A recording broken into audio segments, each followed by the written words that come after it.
जन्म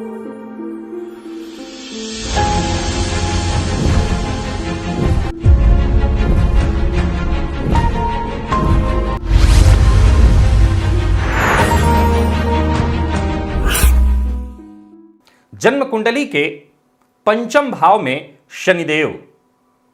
वैसे तो पंचमस्त शनि के बारे में गोचर में आप मुझसे सदैव सुनते ही रहते हैं, लेकिन पंचम का शनि कष्ट प्रदायक माना गया है। कारण क्या है ये आप समझ सकते हैं। काल पुरुष की कुंडली में पांचवें घर में सूर्य की राशि होती है और सूर्य की राशि में बैठे शनि, जाहिर सी बात है उनके अति शत्रु, नैसर्गिक शत्रु ग्रह का यह घर होता है। फलस्वरूप पंचमस्त शनि कष्ट प्रदान करते हैं। शनि की तीसरी दृष्टि को सबसे ज्यादा कष्ट प्रदायक माना गया है। अब होता यह है कि यहां से बैठे शनि अपनी तीसरी दृष्टि सप्तम भाव पर डालते हैं, दांपत्य भाव पर, और फलस्वरूप दांपत्य जीवन में कलह, परेशानी उत्पन्न होने लगती है। वैवाहिक जीवन को यह खराब कर देते हैं।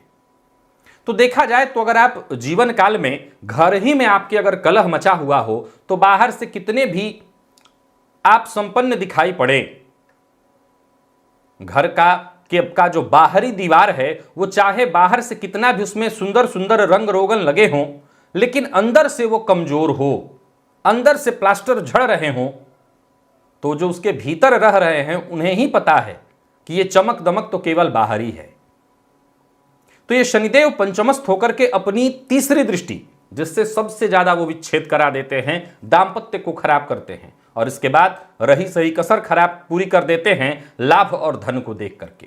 तो न तो कुटुंब बनने देते हैं न लाभ की स्थिति।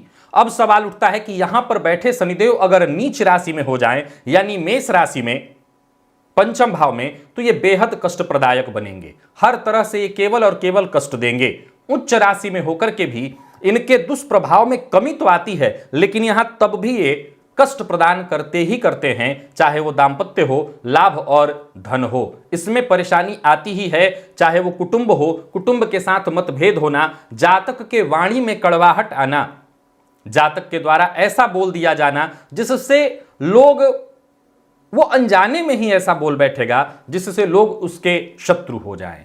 तो पंचमस्त शनि उच्च राशि में होकर के भी कष्ट प्रदान करते हैं।